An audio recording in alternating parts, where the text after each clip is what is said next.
पौराणिक कथा के अनुसार जन्मेजय ये राजा परीक्षित का पुत्र था।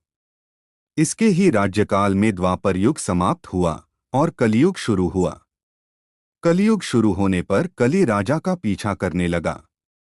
राजा से रहने के लिए जगह मांगने लगा। परीक्षित को उस पर दया आई और उसने उसे रहने के लिए 5 जगह दी। मद्य, स्त्री, हिंसा, द्यूत और सोना। कली इन 5 जगहों में रहने लगा। एक दिन परीक्षित हिरन का पीछा करते करते थक गए और हिरन कहीं गायब हो गया। तभी राजा को वहां पर शमीक नाम के एक ऋषि दिखे। राजा ने उनसे हिरन के बारे में पूछा। ऋषि मौनव्रत धारण किए हुए थे, इसलिए कुछ बोल नहीं सके। राजा तो शांत था, पर उसके सोने के मुकुट में बैठे हुए कली ने उसका बुद्धिभेद कर दिया। राजा ऋषि पर क्रोधित हुए और उन्होंने एक मृत सर्प ऋषि के गले में डाल दिया। ऋषि को श्रृंगी नाम का एक पुत्र था। उसने ये दृश्य देखकर राजा को श्राप दिया कि उसे तक्षक नामक एक सर्प दंश करेगा। इसी श्राप के अनुसार तक्षक ने राजा को दंश किया और राजा की मृत्यु हो गई।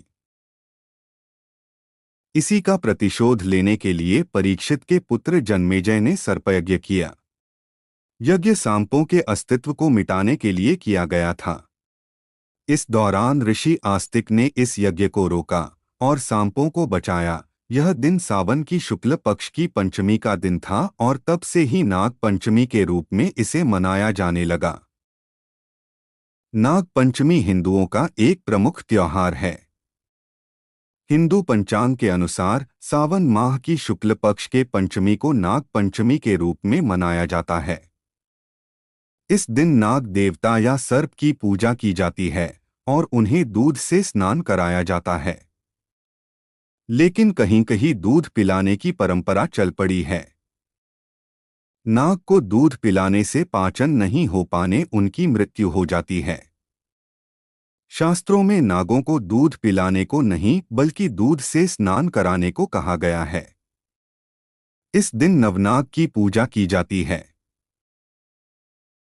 वाराणसी काशी में नाग कुआ नामक स्थान है, जहां बहुत बड़ा मेला लगता है। यह मान्यता है कि जो भी नाग पंचमी के दिन यहां पूजा अर्चना कर नाग कुआ का दर्शन करता है, उसकी जन्म कुंडली के सर्प दोष का निवारण हो जाता है।